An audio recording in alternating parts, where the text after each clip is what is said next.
ये सप्तमी विभक्ति मैं और पर, ये दो पर्सन है इसके।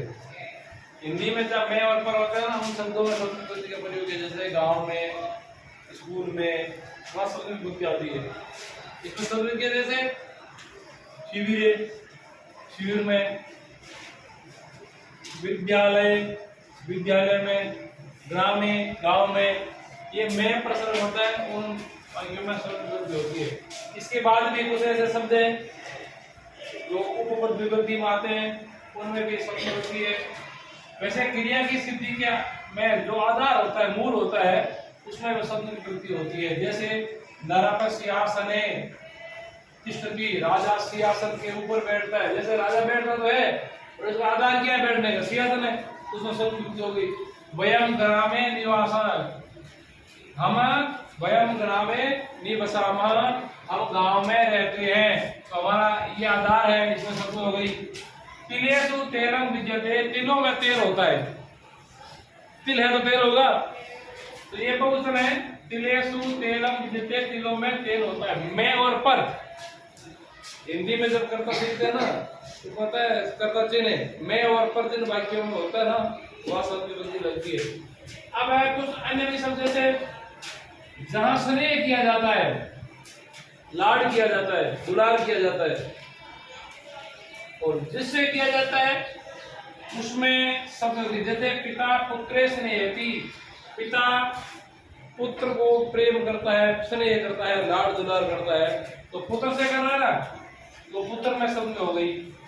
इसी प्रकार समानार्थक और चतुरार्थक दो शब्द है, कोई कार्य में संलग्न लगा हुआ है और कोई चतुर है, उन शब्दों में भी सप्तमी होती है। जैसे बलदेव स्वयं कार्य संलग्न अस्ति, बलदेव अपने कार्य में संलग्न है, तो बलदेव स्वयं कार्य, ये कार्य शब्द सप्तमी एक वचन है।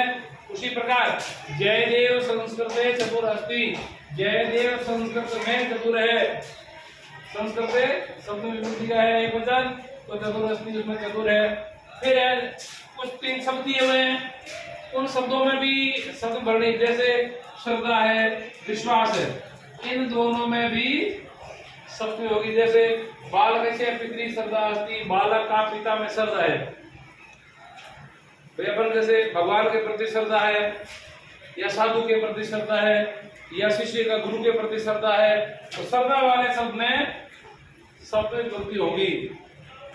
महेश से स्वयं मित्र विश्वास अस्ति, महेश का अपने मित्र में विश्वास है, अपने मित्र पर विश्वास है तो स्वयं मित्र, जिस पर विश्वास है उसी में सप्तमी विभक्ति भरनी है।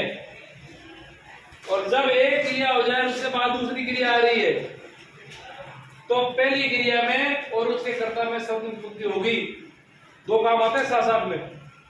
जैसे अपन को अंग्रेजी के टेंस पढ़ाते हैं, तब परफेक्ट टेंस पढ़ाते उसमें फर्स्ट टेंस का वाक्य भी होता है और परफेक्ट भी होता है। जैसे मेरे को पहले ट्रेन जा चुकी थी, ऐसे पढ़ाते हैं ना, तो पहले फर्स्ट सिंपल आता है, फिर परफेक्ट आता है। उसी प्रकार इसमें भी है, पहले में सप्तमी रामे वनम गते, राम के वन में जाने पर दशरथ प्रणाम, दशरथ ने प्राण त्याग दिए। तो पहले काम कौन सा हुआ, रावण में गए, तो उसमें आपको सप्तमी भरनी है,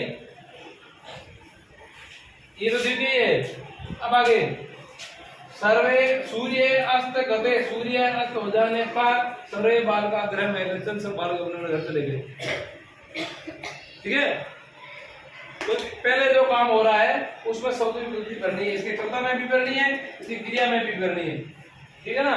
ये इसका कर्ता है और ये इसकी क्रिया है, तो क्रिया और कर्ता दोनों में सप्तमी विभक्ति होती है। अब देखो सप्तमी विभक्ति के कुछ थोड़े ही है, या तो मैं और पर वाले वाक्य में हो गया, जैसे अधिकरण संज्ञा हो रही है, जैसे दर्पण हो गया, फिर वो सने कर रहा है, सने जिससे हो रहा है उसमें भर देना है, फिर संलग्न और चतुर उसमें भर देना है, फिर श्रद्धा और विश्वास, और दो क्रिया वाले वाक्य जिसकी पहले कर्ता और क्रिया में सप्तमी विभक्ति करनी है। बिल्कुल सिंपल छोटा सा रूप है। इस प्रकार से अपने प्रथमा से लेकर के सातवें सभी विभक्ति पूरी हो चुकी है। ओके भाई।